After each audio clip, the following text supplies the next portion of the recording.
First year കെമിസ്ട്രിയിലെ third ചാപ്റ്ററായ classification of elements and periodicity in properties നമ്മൾ ആ ചാപ്റ്ററിലേക്കാണ് പോകുന്നത്. ഇപ്പോൾ ക്ലാസിഫിക്കേഷൻ ഓഫ് എലമെൻറ്റ്സ് നിങ്ങൾ ചിലപ്പോൾ 10th-ലോ 9th-ലോ ഒക്കെ കുറച്ച് പഠിച്ചിട്ടുണ്ടായിരിക്കും.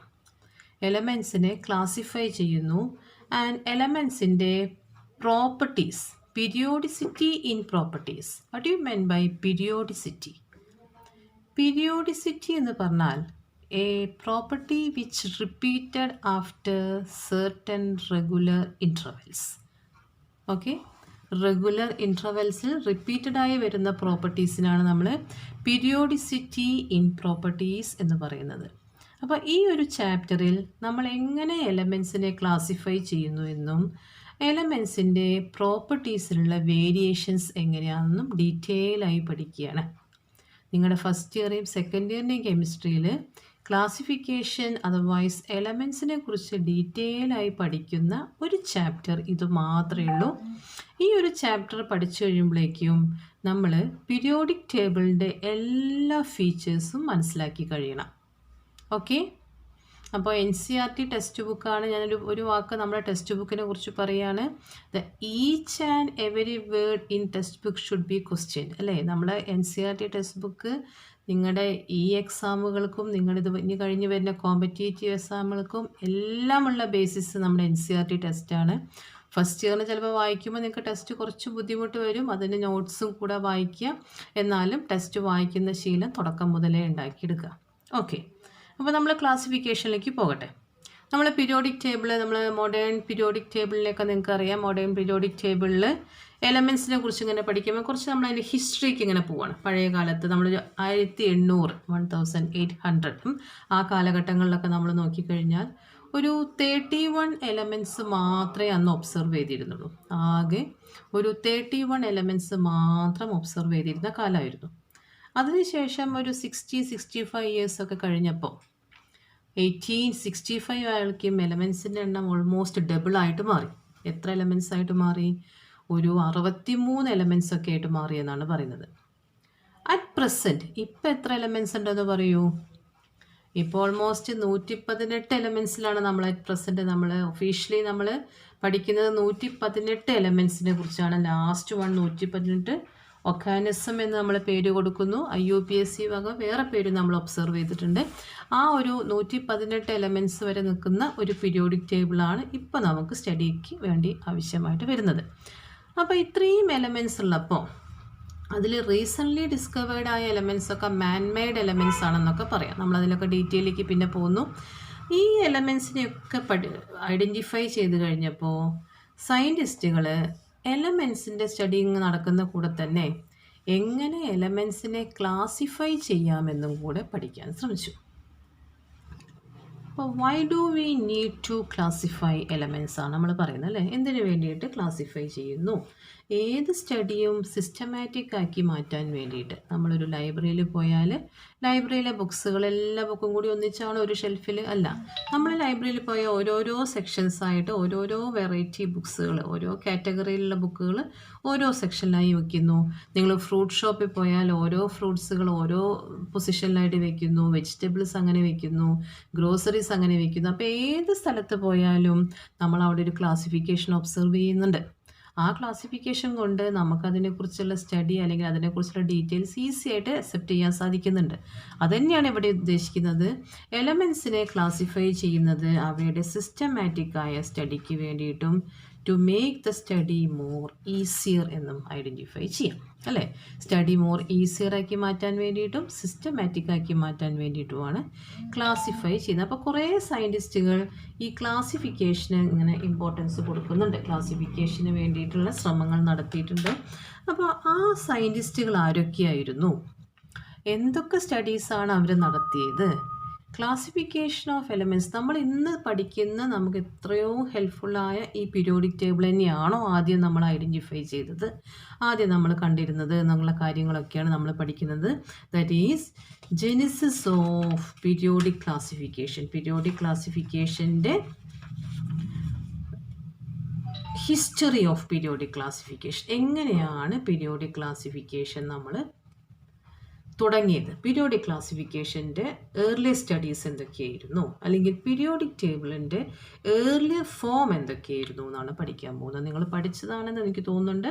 ഒന്നും കൂടി ഓർക്കുക, പഠിച്ചത് മറന്നിട്ടുണ്ടെങ്കിൽ, അല്ലെങ്കിൽ നമ്മൾ പുതിയതായിട്ട് പഠിക്കാൻ പോകുന്നു. ശ്രദ്ധിക്കൂ, അതിലേറ്റവും ഇമ്പോർട്ടൻ്റ് ആയ സ്റ്റഡീസ് ആദ്യം തന്നെ ഓർക്കേണ്ടത്, നമ്മൾ 2-3 സയൻറ്റിസ്റ്റുകളുടെ പേര് മാത്രമേ ഇപ്പോൾ പഠിക്കുന്നുള്ളൂ എങ്കിൽ അവർ മാത്രമാണ് ആ സ്റ്റഡി ചെയ്തതെന്ന് അർത്ഥമില്ല. ഒരുപാട് സയൻറ്റിസ്റ്റുകൾ ഈ ഒരു ശ്രമത്തിൽ ഇങ്ങനെ ചെയ്തത് പോയിട്ടുണ്ടായിരിക്കാം. അതിൽ റിമാർക്കബിളായ നോട്ടബിളായ കാര്യങ്ങൾ ചെയ്ത 2-3 ആൾക്കാരെ മാത്രം നമ്മളിവിടെ ഒന്ന് പഠിക്കുന്നു എന്ന് മാത്രം. അതിലേറ്റവും ഇമ്പോർട്ടൻ്റ് ആയി നമ്മൾ ഐഡൻറ്റിഫൈ ചെയ്യുന്നത് ഡൊബറൈനേഴ്സ് ട്രയാഡ്. ജൊഹാൻ ഡൊബറൈനർ എന്ന് പറയുന്ന സയൻറ്റിസ്റ്റ്. ഈ ജൊഹാൻ ഡൊബറൈനർ എന്ന് പറയുന്ന സയൻറ്റിസ്റ്റ് ഏകദേശം 1829 കാലഘട്ടങ്ങളിൽ ജൊഹാൻ ഡൊബറൈനർ എന്ന് പറയുന്ന സയൻറ്റിസ്റ്റാണ് ആദ്യമായിട്ട് ക്ലാസിഫിക്കേഷന് ഒരു അറ്റംപ്റ്റ് നടത്തിയത്. അങ്ങനെ ആദ്യമായിട്ട് ക്ലാസിഫിക്കേഷൻ അറ്റംപ്റ്റ് നടത്തിയതായിരുന്നു ഡൊബറൈനർ ആയിരുന്നു.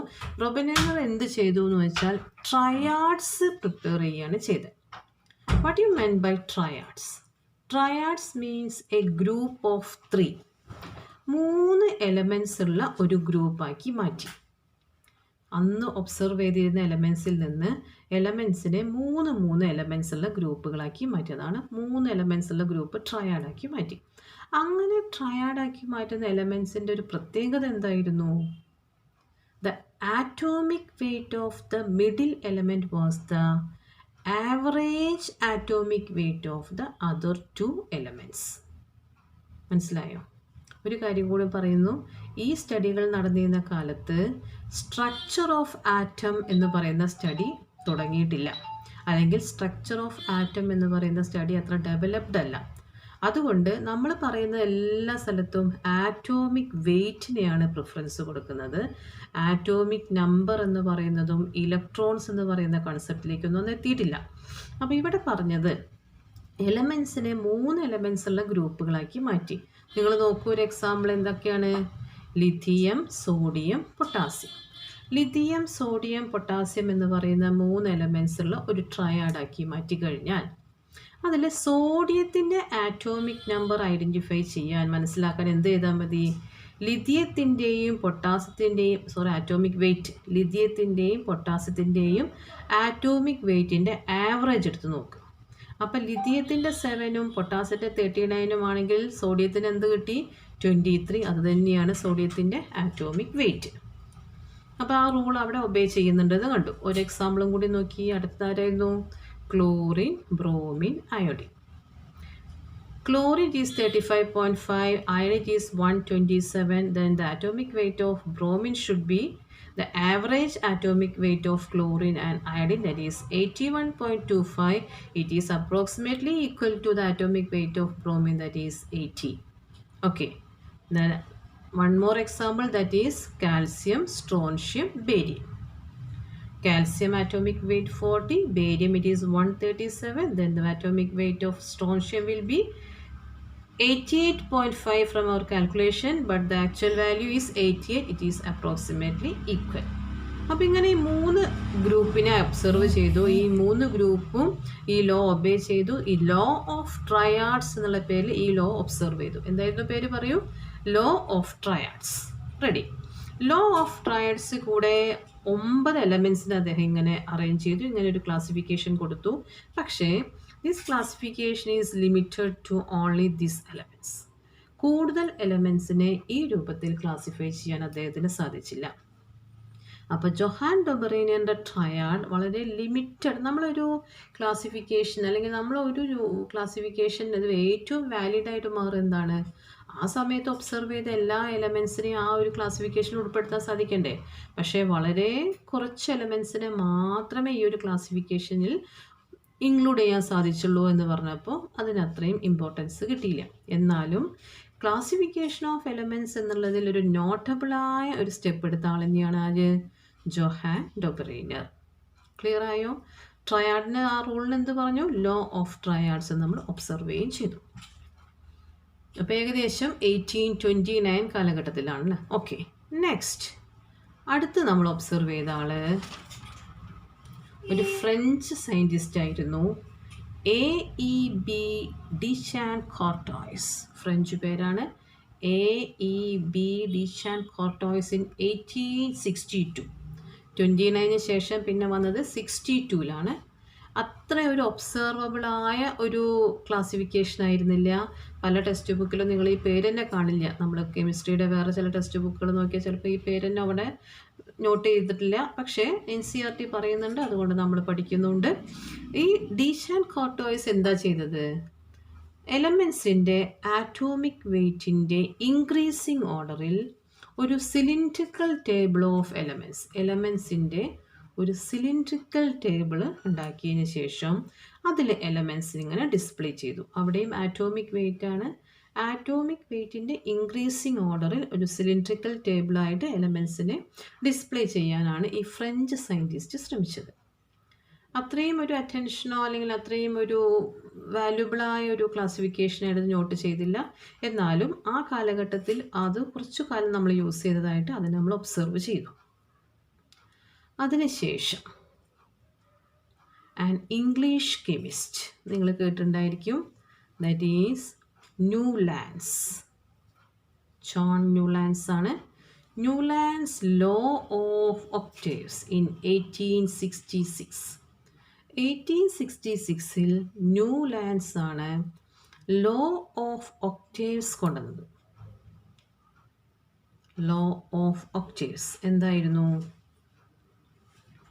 When elements are arranged in increasing order of their atomic weight. Elements are arranged in increasing order of their atomic weight. The eighth element must be similar in properties to the first one. Like the eighth note of music എന്നാണ് പറയുന്നത്. എട്ടാമത്തെ എലമെൻസും ഒന്നാമത്തെ എലമെൻറ്റും പ്രോപ്പർട്ടീസിൽ സിമിലറായി വരുന്നു.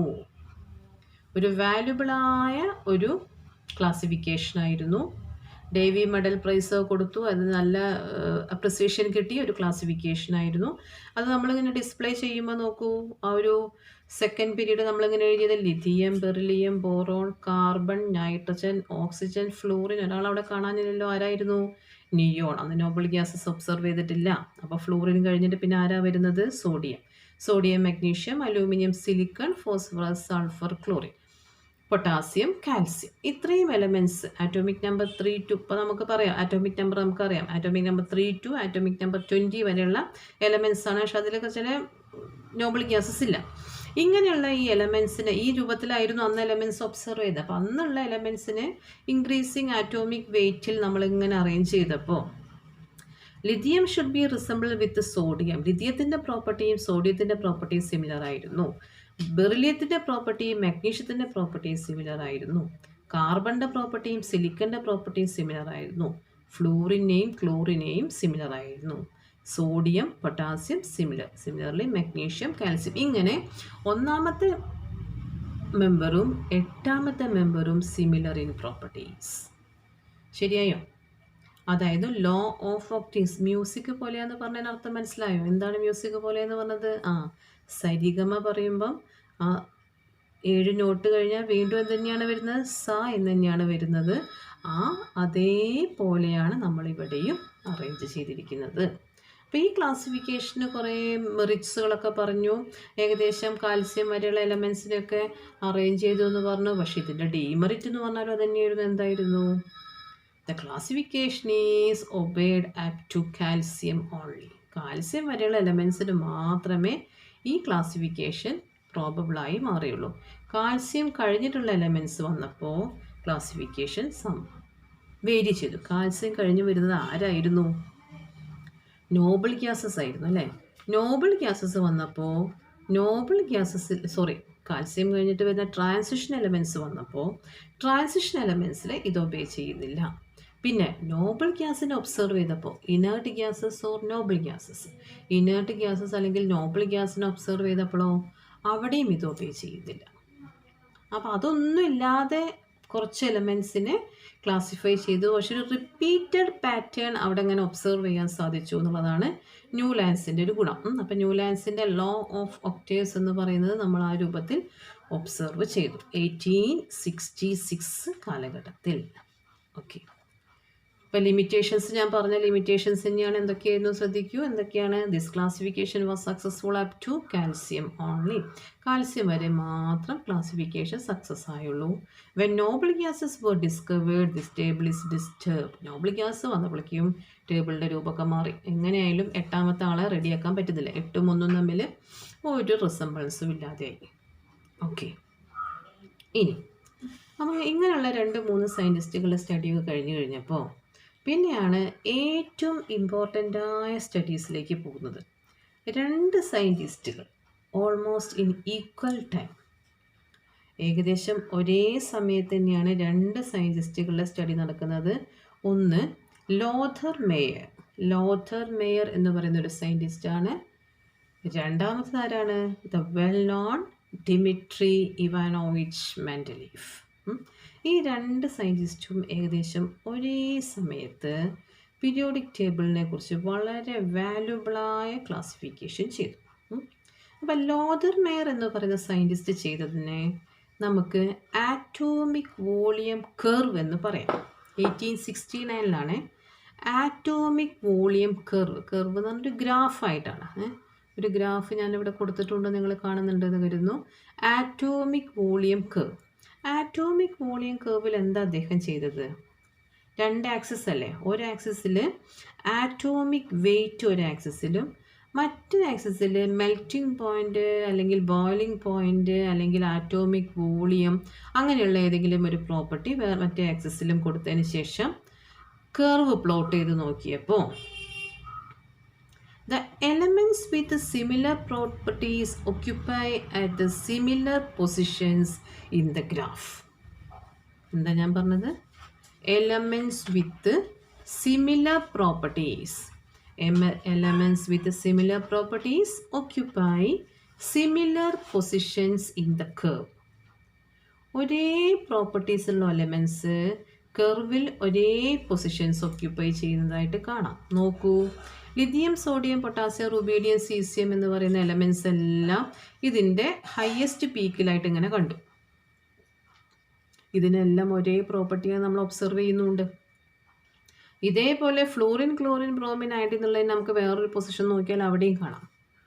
അപ്പോൾ ശരിക്കും പറഞ്ഞാൽ വളരെ വാല്യുബിളായ ഒന്ന് തന്നെയായിരുന്നു മേയേഴ്സ് ഒബ്സർവേഷൻ അല്ലേ, ലോഥർ മേയറിൻ്റെ ഒബ്സർവേഷൻ. പക്ഷേ ലോഥർ മേയറിൻ്റെ സ്റ്റഡീസ് ഇങ്ങനെ നടന്നിരുന്ന സമയത്ത് അദ്ദേഹം അതിൻ്റെ നമ്മളൊരു സ്റ്റഡി നടത്തി അതിൻ്റെ പേപ്പർ പബ്ലിഷ് ചെയ്ത് അങ്ങനെയൊക്കെ കുറേ സ്റ്റഡീസിൻ്റെ റിസർച്ചിൻ്റെ കുറേ ഘട്ടങ്ങളുണ്ട്.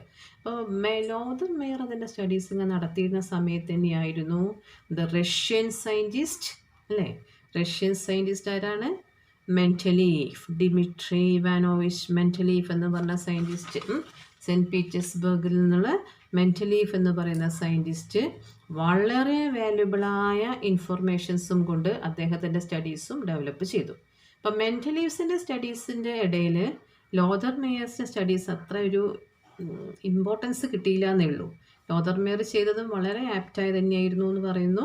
നമ്മൾ ആ 1869 സ്റ്റഡി ആയിട്ട് നമ്മളവിടെ വെക്കുന്നുണ്ട് കേട്ടോ. അതിനുശേഷം ഞാൻ ഈ പറഞ്ഞ പോലെ a scientist who dedicated all his life to the periodic table എന്ന് പറയുന്ന രൂപത്തിലായിരുന്നു മെൻഡലീഫിൻ്റെ സ്റ്റഡീസ്. മെൻഡലീഫ് ആ സമയത്തുള്ള എല്ലാ എലമെൻസിനെയും കൂടിയും ഇൻക്ലൂഡ് ചെയ്യുന്ന ഒരു ക്ലാസിഫിക്കേഷൻ. നമ്മൾ പറഞ്ഞു ലോ ഓഫ് ട്രയാഡ്സിൻ്റെയും ന്യൂലാൻഡ്സ് ലോ ഓഫ് ഒക്ടേവ്സിൻ്റെയൊക്കെ ഒരു മെയിൻ ഡിഫക്റ്റ് എന്തായിരുന്നു? വളരെ കുറച്ച് എലമെൻസിനെ മാത്രമേ അതിൽ ഒബ്സർവ് ചെയ്യാൻ സാധിക്കുന്നുള്ളൂ എന്നല്ലേ. പക്ഷെ മെൻഡലീഫിൻ്റെ ഗുണം എന്തായിരുന്നു? മെൻഡലീഫ് ആ സമയത്ത് ഒബ്സർവ് ചെയ്ത all elements should be accompanied in his periodic table. എല്ലാ എലമെൻസിനെയും പീരിയോഡിക് ടേബിളിൽ ഇൻക്ലൂഡ് ചെയ്യാൻ സാധിച്ചു. എല്ലാ എലമെൻസിനെയും ഇൻക്ലൂഡ് ചെയ്ത് ഒരു പീരിയോഡിക് ടേബിളാക്കിയിട്ട് മെൻഡലീഫ് ഒരു പീരിയോഡിക് ടേബിൾ ഉണ്ടാക്കി. അതുകൊണ്ടാണ് അതിന് അത്രയും ഇമ്പോർട്ടൻസ് കിട്ടിയത്. അതേപോലെ തന്നെ ഒരു കാര്യം പറയാവുന്നത് ഡിമിട്രി ഇവാനോവിച്ച് മെൻഡലീവ്, പുതിയ മുഴുവൻ പേരൊക്കെ പഠിക്കുക. ടെക്സ്റ്റ് ബുക്കിൽ അദ്ദേഹത്തെക്കുറിച്ചൊരു ഡീറ്റെയിൽ കൊടുത്തിട്ടുണ്ട്. വീണ്ടും കുറേ ഫിസിക്സിലും അദ്ദേഹം ശരിക്കും ഒരു ഫിസിക്സിൻ്റെയും സ്റ്റഡീസ് കുറേ നടത്തിയ ആളാണ്. ബാരോമീറ്ററും കുറേ ഇൻട്രൊഡക്ഷൻ പിന്നെ സ്റ്റഡീസ് ഇൻവെൻഷൻസ് വേറെ ഉണ്ട്, അതൊക്കെ അതിലുണ്ട്. നിങ്ങൾക്കൊക്കെ വായിച്ചു പഠിക്കാം അദ്ദേഹത്തിൻ്റെ സ്റ്റഡീസൊക്കെ കേട്ടോ. അപ്പോൾ വേറൊരു കാര്യം പറയാവുന്നത് വളരെ ഇമ്പോർട്ടൻ്റായ ഒരു പീരിയോഡിക് ലോ ഒബ്സർവ് ചെയ്തത് മെൻഡലീഫാണ്. ഏറ്റവും ക്ലിയറായ ഒരു പീരിയോഡിക് ലോ ഒബ്സർവ് ചെയ്ത മെൻഡലീഫാണ്. And law is known as Mendeleev's periodic law. ശരിയല്ലേ? ലോക്ക് എന്ത് പറയാം? Mendeleev's periodic law. Mendeleev's periodic law എന്ന് പറയുന്നൊരു ലോ ഒബ്സർവ് ചെയ്തത് മെൻഡലീഫാണ്. അങ്ങനെ മെൻഡലീവ്സ് പീരിയോഡിക് ലോ എങ്ങനെ പറയാം? ഡിഫൈൻ മെൻഡലീവ്സ് പീരിയോഡിക് ലോ എന്ന് ചോദിച്ചാൽ നിങ്ങൾ എങ്ങനെ പറഞ്ഞു? The properties of elements are the periodic function of their atomic weight. എന്താണ്? The properties of elements are a periodic function of the atomic weight. എലമെൻസിൻ്റെ properties എല്ലാം അവരുടെ ആറ്റോമിക് വെയ്റ്റിൻ്റെ ഒരു പീരിയോഡിക് ഫങ്ഷനായിട്ടാണ് വരുന്നതെന്നാണ് പറഞ്ഞത്. മനസ്സിലായോ? അപ്പോൾ ഈ മെൻഡലീവ്സ് പീരിയോഡിക് ലോ ഇൻട്രൊഡ്യൂസ് ചെയ്ത് കഴിഞ്ഞപ്പോൾ മെൻഡലീവ്സ് പീരിയോഡിക്സ് വളരെ ആപ്റ്റായിരുന്ന എലമെൻസിന്. അതിൻ്റെ ഏറ്റവും വലിയ മെറിറ്റുകൾ എന്താണെന്ന് ചോദിച്ചു കഴിഞ്ഞാൽ ഓൾറെഡി എക്സിസ്റ്റ് ആയിരുന്ന എല്ലാ എലമെൻസിനെയും അദ്ദേഹത്തിന് അതിൽ ഇൻക്ലൂഡ് ചെയ്യാൻ സാധിച്ചു. എല്ലാ എലമെൻസിനെയും ഇൻക്ലൂഡ് ചെയ്യാൻ സാധിച്ചു. പിന്നെ ആറ്റോമിക് വെയ്റ്റിലൊക്കെ some correction should be done, corrections പോലും കൊടുക്കാൻ സാധിച്ചു. വേറൊന്ന്, ദ പ്രഡിക്ഷൻ ഓഫ് ന്യൂ എലമെൻസിനെ അദ്ദേഹം പ്രെഡിക്റ്റ് ചെയ്തു. എങ്ങനെയായിരുന്നു?